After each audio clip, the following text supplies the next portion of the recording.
one with God the Lord Most High. Your hidden glory in creation. Tumayong lahat.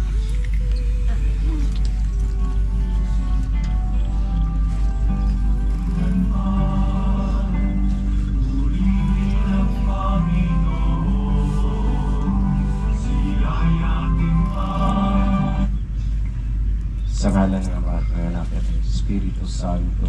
Amen. Sumayin niyo ang Panginoong Jesucristo sa paghain mo ng iyong buhay para sa lahat. Ipinamalas mo ang pagmamalasakit at paglinga. Panginoon, kaawaan mo kami. Panginoon, kaawaan mo kami. Panginoong Jesucristo, siyapain niyo ang Panginoon. At sumayin mo rin. Ang mabuting balita ng Panginoon ayon kay San Juan. Papuri sa iyo, Panginoon.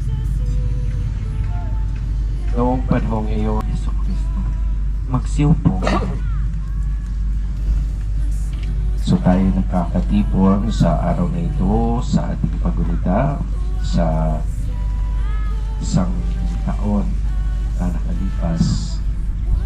Ito na yung first death anniversary ng ating kapatid na si Maribel.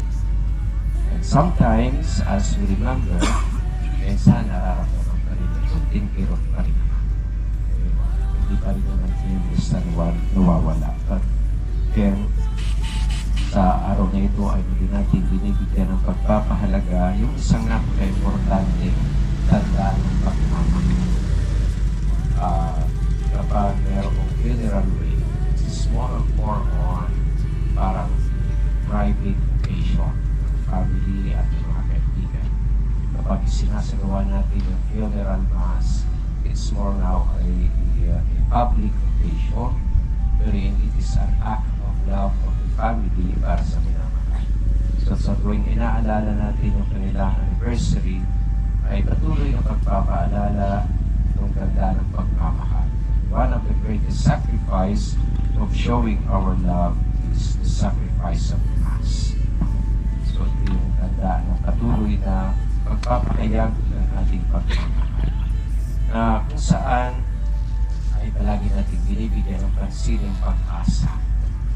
Kasi yung kamatayan ay katulad lang ng pag-tulog. So palagi pag natulog ka sa gabi, hindi mo lagi alam kung gigising ka kinabukasan. So kaya nga yung tamang pagtulog is also like a form of death na aantayin mo kung gigising ka bukas ng pagtulog. So kaya nga yung kamatayan ay isang pagtulog kung saan ang lahat ng ating mga kapatid na umao ay nag-aantay ng araw ng muling pagkabuhay. Dito, sa ating pananampalataya, nabubuo yung ating patuloy na pag-asa. Isang araw, sa muling pagkabuhay, bubuhayin ng Panginoon ang lahat ng mga namatay, at isang araw, uli tayo magkakaroon ng pagkakataon at pagkahayan. So, hindi natin alam kailan. But as we remember, ito'y patuloy na nagpapaalala ng ating relasyon at kasi hindi naman nawawala. At wala na siya sa piling, at every time we remember, nandoon pa rin yung connection. Nararamdaman pa rin natin yung connection kasi bahagi siya ng buhay, bahagi tayo ng buhay. Kaya sa pagdiriwang na ito ay ang ating patuloy na paghingi sa Diyos ng kanyang awa at habag para sa ating kapatid na lima.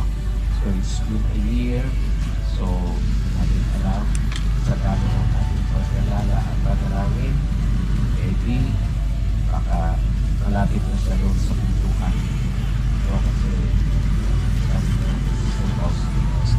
na sa tuwing inaalala natin yung ating mga mahal na imao sa ating sinaling pinagdarasal ay malapit sa pintuan ng Panginoon.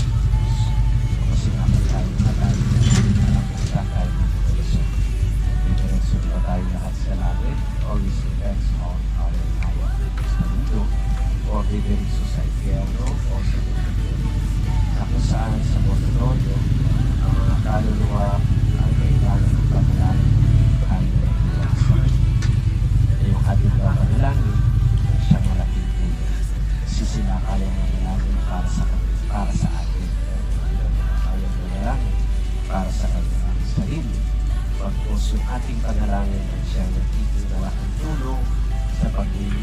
pinagdadaanan sa Panginoon. Kaya every time we pray to them, hindi sila yung malapit hanggang makarating at makapasok sa kaharian.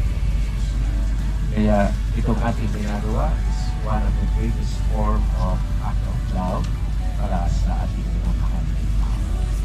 Kaya tayo patuloy na manalangin sa Panginoon para sa ating kapatid na tao. Pangalawa, tayo patuloy na humingi sa Diyos sa kanyang biyaya na kung meron pang sugat ng kamatayan, sugat ng paglisad, tayo sa kanyang Diyos at puso siyan pagpos mangyani yung mga magandang alaala sa sila. Who in the life create memory moments, and moments became memories, and memories stays in our lives. Tumayong lahat. Manalangin tayo sa Panginoon. Panginoon ng buhay, Ama naming mapagmahal, ang kaloob mo sa amin ay kaganapan ng buhay. Pagkaloob mo sa aming kapatid na muna yumao ang ligaya ng buhay na walang hanggan. Amen.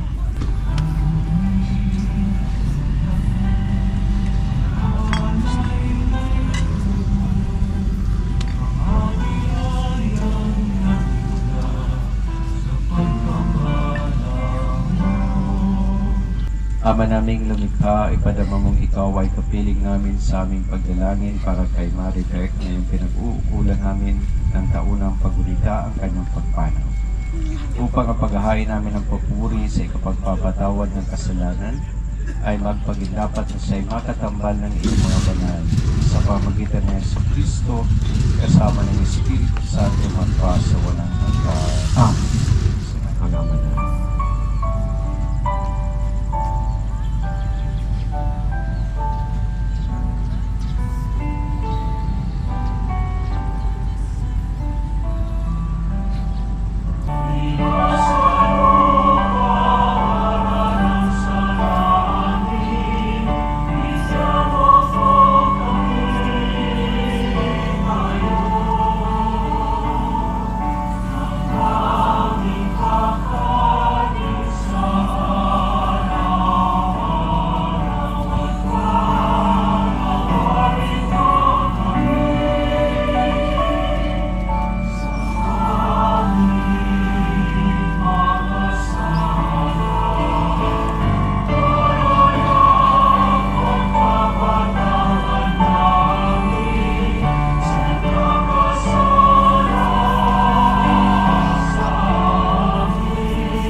Sa bawat isa.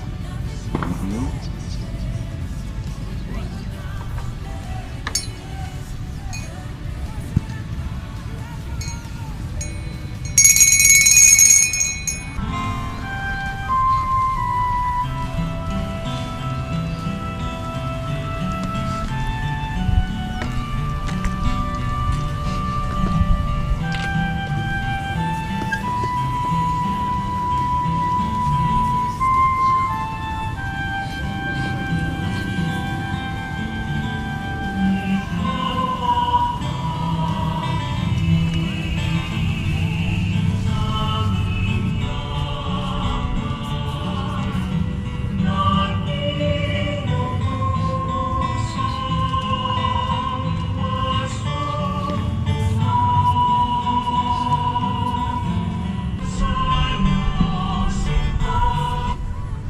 Tumayong lahat. Panalangin tayo. Ama naming mapagmahal, pakundangan sa iyong pagtanggap sa mga panalangin at paghahain namin para kay Maribek. Kami ay umiling na ang bahay ng pagkakasalang sa kanyang mananatili ay para mo ng awang patawarin para ganap na mapawi. Sa pamagitan ng Yesu Kristo kasama ng Espiritu Santo magpa sa walang hanggan. Amen. Almighty God, it is It's our certain faith that your Son who died on the cross was raised from the dead, the first fruits of all who have fallen asleep. Grant that through this mystery your servant Mary who has gone to her rest in Christ may share in the joy of his resurrection. We ask this through Christ our Lord. Amen. Hail Mary, full of grace, the Lord is with you. Blessed are you amongst women, and blessed is the fruit of thy womb, Jesus. Holy Mary, Mother of God, pray for us sinners now and at the hour of our death. Amen. Hail Mary, full of grace, the Lord is with you. Blessed are you amongst women, and blessed is the fruit of thy womb, Jesus. Holy Mary, Mother of God, pray for us sinners now and at the hour of our death. Amen. Glory be to the Father, and to the Son, and to the Holy Spirit. As it was in the beginning, is now, and ever shall be, world without end. Amen. Eternal rest grant unto the soul of your servant Mary, O Lord. And let perpetual light shine upon her. May she rest in peace. Amen. And may her soul and the souls of all the faithful departed, through the mercy of God, rest in peace. Amen. O God, by whose mercy the faithful departed find rest, bless this great stone with which we mark the resting place of Mary. May she have everlasting life and rejoice in you with your saints forever. We ask this through Christ our Lord. Amen. At sumainyo ang Panginoon At sumainyo rin. at pagpalain kayo ng makapangyarihang Diyos, Ama at Anak at Espiritu Santo. Amen. Tapos na natin banal na pagdiriwang, tagilin niyo ang pag-ibig at kapayapaan. Salamat sa Diyos. Magandang hapon.